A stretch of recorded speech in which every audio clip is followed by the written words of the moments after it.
Welcome back, everybody, coast to coast, This Week in America. Always great to have you with us on the program. Information on the show available at thisweekinamerica.us. Back with us on the program, one of our favorite, most popular guests, back to share his incredible journey through several lifetimes as far back as 1,000,000 years. His blunders, triumphs, and the many worlds and places where those amazing experiences took place. Born in 1957, Robert Maxxim experienced several sleep-time visits to other worlds as a child, witnessed countless alien craft. These experiences continue to date in both wake and sleep states. He studied concert piano at age 3, but changed his calling to science following the visionary experiences. The book is a culmination, the book being the Legacy series, a culmination of these experiences shared with the world for the first time. Robert spent 40 years studying science, religion, and the science of life, presented by Dr. Ernest Norman, validating sightings that started in 1962, expanded into visions in July of 1973, proceeded to confirm these experiences with other established sources, George Adamski brothers from other worlds that helped him instruct others over the years in person and mentally as well. The book is a series of culminations, as I mentioned, visionary confirmation efforts written in novel form. And he's with us to talk about the Legacy series. Robert Maxxim back on This Week in America. Robert, great to have you with us once again. Oh, excited to be here. Thank you, Rick. It is always fun, and you can go back to our website, thisweekinamerica.us, and go to YouTube and iTunes and listen and watch the various programs. Robert's website is Argaetan, RGAETAN.com, and you can do the same there. A lot of great information there. You'll hear a lot during the course of the program. Validation, a lot of great pictures at the website. It's the Legacy series. And let's start right away. We have so many questions from listeners and viewers. One is talking about the Legacy series. It's a 5-part series. It's available at Amazon, Barnes & Noble, at Robert's website. Bill Sullivan is the main character in the Legacy series, and he has a habit of sitting against Maylen's door. And the question is asked, why is that? And we'll ask the man who can answer that question. Robert, why is that? Well, Maylen is, of course, a Martian lady that he meets in the first episode.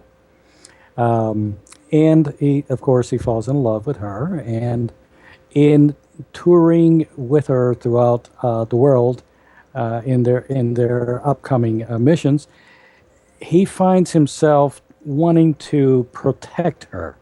So to do so, he leans against the door at night and sleeps there. And of course, there's a reason why he's doing that. The way that the book is structured, it goes along as the experience is progressing. So much as anyone who's going to a certain event, they really don't have all the answers to what's going on in their lives until they have gone through the experience. Right. So the book is moving along in that sense. He's sleeping outside her door. But what it is everything that we do in life is a repeat of a past life. So surely if he was sleeping against her door in this one life, he had done it before. There were many habits that Bill Sullivan had. And again, they were all repeats of a past lifetime. We can't get away from that. And that is one of the primary points that the Legacy book series attempts to do, and to let the reader understand that anything that we like, dislike, do, think, are drawn to, or do out of habit is really because we have done it before. And in this case, sure enough, this habit did date back about 1,000,000 years. But of course, the book series, as you move along, you begin to see what these habits were. You know, it's interesting, and I'll get back to the main character, Bill Sullivan, in a second. Another question, basically, the genesis of the character and what he had to overcome in the story. This repetition, do you find that in your life where you're doing something and it's not for the first time? You've actually done it before? Oh, that's right, yes. In many ways, there are things that I do, normally most people do, and we think it's normal, but there comes a time where you stop and you say, why am I doing this? Why do I behave in this manner? Why do I speak this way? Why am I drawn to this thing? And that is the first clue that should tell the individual you are reliving. Something is coming back to you. There's an energy from another lifetime, another experience, and it's trying to play itself through your life right now. And it will repeat, and it will repeat, and it will repeat until you become aware of it. You cancel it out, you work it out, and then you can move on to conquer other habits, because that one will probably not be coming back. Robert Maxxim, our guest on This Week in America. We're talking about the Legacy series. That's the 5-part series that Robert is witness. I mentioned in the beginning that you experienced sleep time visits at an early age, continuing to this date, visited with countless alien craft, and you talk about these visions. It's interesting as you're talking there. Do you have random dreams, or are most of the dreams you have taking you back to thousands of years ago? It was not always very clear. I've had these visions for many years, and of course I did not understand them. But as I learned, became aware of what was going on, then yes, I realized, I have to pay some attention. Some dreams were so clear. I had language, I had names, I had dates, I had location, full living color, and when I wrote Legacy, all of those details went into that. The more I have become aware of how this works, the more these dreams and these visions take place. And I might have a vision, for example, just talking with you on this interview, I might get an inkling of something. It just flashes back. It talks to you. It tells you, you were this, you did this, you're saying this because of the situation. The past will speak to you, and it is very clear, but only if you train yourself to be objective with your thoughts. Well, I was just going to ask you that, because we all have fleeting thoughts, and in most cases, we dismiss them. We don't. It's just like it's sort of a random thought. Mm-hmm. It's here, it's gone. I'm not paying much attention to it. So if we were more attuned, we might be able to really interpret what it is that we think it is a random thought. It may not necessarily be a random thought. We spend our lives basically hiding this past, trying to entertain ourselves, put our thoughts away from what we really should be taking notice of. And that is what we train ourselves to be blind to that. Then constantly we're told you only live once.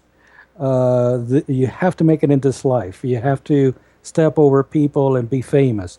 Well, of course, you start thinking that way, which is a norm. What's going to happen? You're going to be completely ignorant of these facts and these events that are just crying. They're begging for you to see them so that you can move on. This life, if we can call it a life, is just a stepping stone for us. It is a classroom, and we have made it a point to come here so that we can see this past, so we can learn to be truthful and honest, see it, cover it, move on. But with the way that we're taught and the fears that we have about not being someone perfect, well, guess what? We're covering it up constantly. We need to get out of the mold, Rick. We need to be more open-minded and objective, and look at every thought, look at every fear, because the fear, when fear arises, is basically our inability to deal with something. And what do? We cover it up. We don't want to be weak. We want to be strong. We want to not lose. We want to be upfront. So we're going to cover it. But that fear is telling us, but what you are afraid of or what you are unable to do, you should look more into that. There's something to that. Something happened in the past that now brings you to that. Case in point, and I'll be brief about it. I'll tell you what, I spent years trying to learn how to swim. Now, you would think someone born in Cuba doesn't swim. There's got to be something wrong with that. Yeah, you think that would be natural, yes, because you're around the water there. Oh, but I couldn't even walk into 3 feet of water. I just dreaded it. But it wasn't until I was about 22 years old that I finally saw why. And it was a drowning that happened in 1853 in the Atlantic Ocean. That is all annotated in the Legacy series. But yet again, here's a fear. And I was not objective. I did not ask myself, why are you afraid? And had I asked myself that question earlier, I would have figured it out. But it took me almost 18 years, first, to listen, and second, to really see why. Interesting. Robert Maxxim is our guest on the program. That's Maxxim. We're talking about the Legacy series. Information available. The book's available at Amazon, BarnesandNoble.com. Robert's website is rgaetan.com. Another website where you'll find information is unariusunited.com. Go to our website, thisweekinamerica.us, and you can link on to both those. I want to talk about the visions because they are very clear, your interpretation of the visions. We got a graphic that we'll be talking about in a couple of seconds. Before that, back to follow up, this is part of the original question on Bill Sullivan. Who exactly is Bill Sullivan at the beginning of the story? What did he have to overcome? And I guess we've talked about this sort of before. Bill Sullivan and Robert Maxxim, pretty much the same person, right? It is. And when I decided to publish Legacy, I made a promise to myself. And it was, I am going to be dead honest and very objective about who I am and who I have been and what I want to become. So Bill Sullivan is who I was before I had these visions. Bill Sullivan did not believe in God. Bill Sullivan was a scientist. He wanted to use science to basically conquer the universe. He was bound. His friends were the organizations of science. He played along with what the scientists believed because it gave him fame, it gave him a position. So did he believe in life on other worlds? No. So he was completely anti-alien, anti-higher science, anti-God, everything. So as the story is developing, guess what begins to happen? The first thing that Bill Sullivan has to do is, as I mentioned before, he had to be objective. He had all of these emotions that were bottling him up, a lot of stress in his life. And it was his inner self that was saying, Bill, look at yourself. Look at your thoughts. If you only listen to your thoughts, you would know why you feel this way. And he begins to realize, well, my dad was a preacher. I went against him. I live basically to please my scientific friends so that I can have a job. All this stuff that I believed in, now that I have discovered the structure in Mars, I realize that yes, there's life on other worlds. I was wrong. And his house of cards begins to smash because everything he believed in before is gone. And on top of that, he is beginning to see visions from the past. May Lin, before he meets her, May Lin is already working with him, prepping him for their meeting. And she is giving him visions of who he was in the past, what he was involved with. And I'm sorry, when I think of that past and some of the things that I was involved with, my throat just chokes up. It has to be emotional. Powerful. Yes. As you do that, and this is all in the Legacy series, 5 books, and it's really well done. And you're talking about romance, space battles, intrigue, and it's all based with scientific, spiritual principles. That's what Robert does. It deals with science. Spent a lot of time trying to make sense of what it was with the visions at an early age. how they progressed, put it all into perspective. The information's at his website, argaetan, GAETAN.com, and unariusunited.com. All the background at our website, thisweekinamerica.us, by looking at the YouTube version of the program as well as iTunes. In talking about visions, and we've seen some pictures before. These are your interpretation of the visions that you had. You have one that's very powerful that we're going to show now on the video version. We'll describe it on radio, and you'll be fine with that. But if you look at YouTube, this is amazing. The clarity of this. This is what the Atlantean Power Tower. Explain this. How you got this vision and what exactly it is. I had 2 or 3 visions of this tower, and it was important that I came to understand precisely how it worked before I realized my involvement with it. The power tower was a very simple design. Its function was basically to bring in energy and store it in the core or beneath the surface of the planet. It brought the energy from the Van Allen belts. And of course, the Van Allen belts are always soaked by solar radiation. So it brought that radiation down into the tower, through the tower. It processed the energy and then dumped it into the planet. The planet was like a huge battery. Now, the tower had various functions. Not only did it store the energy, it also refined the energy so that it would transmit it out in appliances, vehicles, aircraft could tap into that energy, and without having an inner engine, they could fly, they could run, free power, basically. The same thing that Nikola Tesla tried to do in the late 1800s, early 1900s, but the government shut him down. A combination of these towers could also work in tandem, because imagine the towers being spark plugs in an engine. Okay. One would spark on, the other one spark off, and that way they moved the crankshaft in the engine and turns the wheels.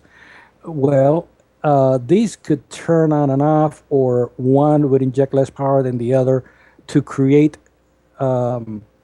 this balance in stored energy inside of the planet.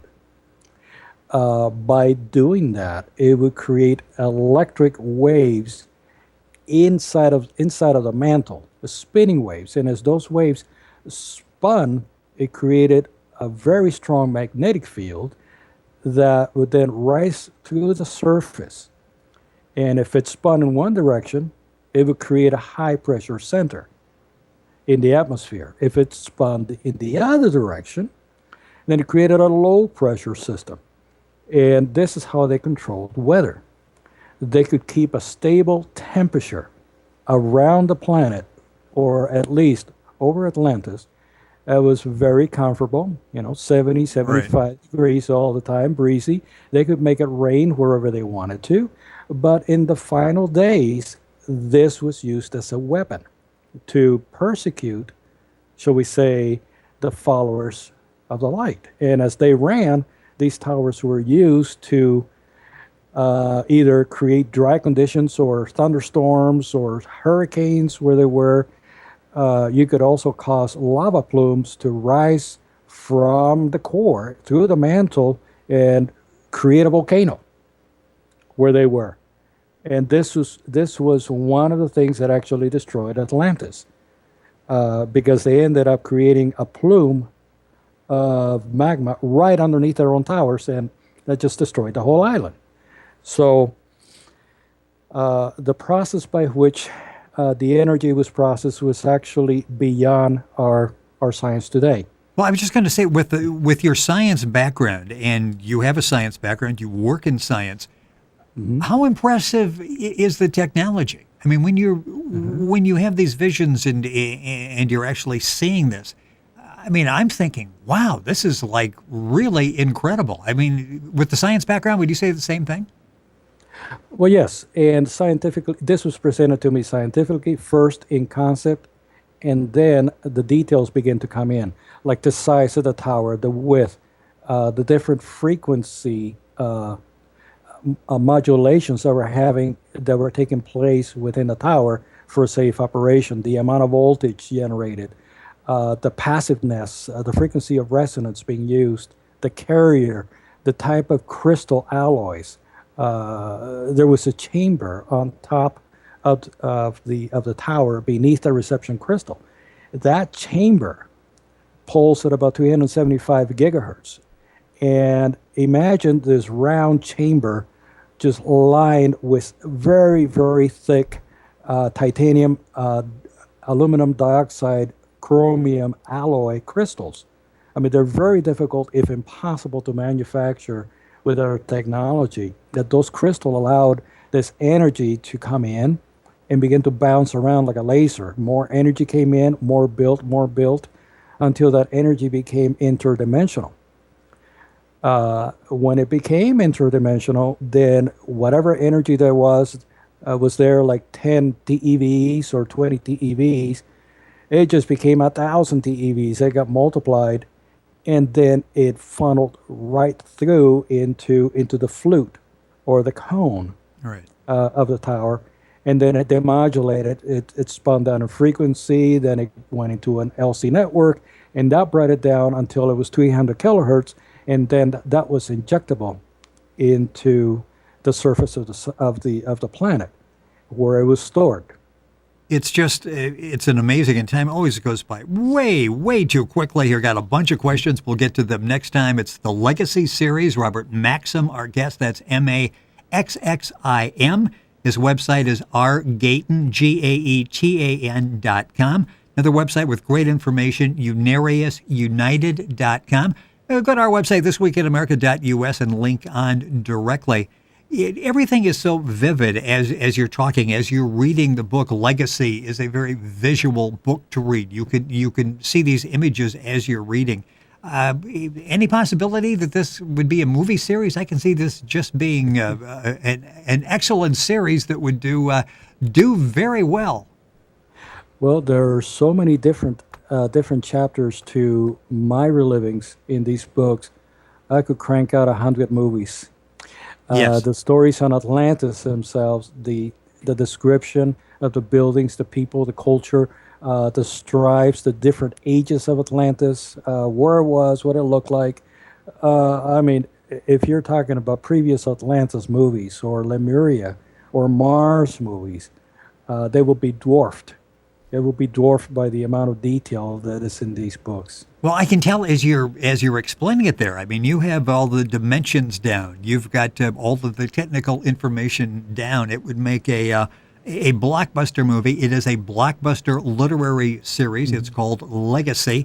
It's available all across the country. Information at the website rgaetan, GAETAN.com. I'm going to take a minute or so here before we have to leave on the program. I'm always impressed when we finish, as we're doing the program, and I'm thinking, every day has to be an experience for you. Do you learn something new about yourself every day? Oh, I do. And the most important thing for me is to find out how to best live life. And life is, of course, a term that we add to our present experience, and we don't think about beyond. Actually, we think more about life than we do death sometimes. And we have to realize that death doesn't really exist. And if that doesn't exist, does life exist? Well, neither does. We are collective beings of intelligent expression, infinite intelligent expression. Evolution is what exists, and we're evolutionary beings. And as I go through what I call life in this very small instance of expression, I can't help but see that everything around me is part of this intelligent energy from, shall we say, God. Everything is part of God. I am part of God. You're part of God. Rocks, atoms, everything that makes up our thoughts, everything is that infinite intelligence. And just because it doesn't move doesn't mean that it's intelligent. Just because it's small like an atom doesn't mean that it is not intelligent. Energy, the energy itself that brought these things to being, is the intelligence. If that energy is alive. And because of that life, intelligent energy, so are we. And that is what I try to focus on every moment of my life. So much more to talk about, and we will. Our guest on the program, Robert Maxxim, Maxxim. The book is The Legacy Series. The book's The Legacy Series, available all across the country, Amazon, Barnes & Noble, and from the website Argaetan, GAETAN.com, UnariusUnited.com. Great information as well. And you can log on directly at our website, thisweekinamerica.us. Robert, it is always a pleasure. Look forward to our next chat. Thank you so much for being with us on the program. Love the visual. I mean, that is just so well done. It explains graphically what we're talking about. Thank you for being with us.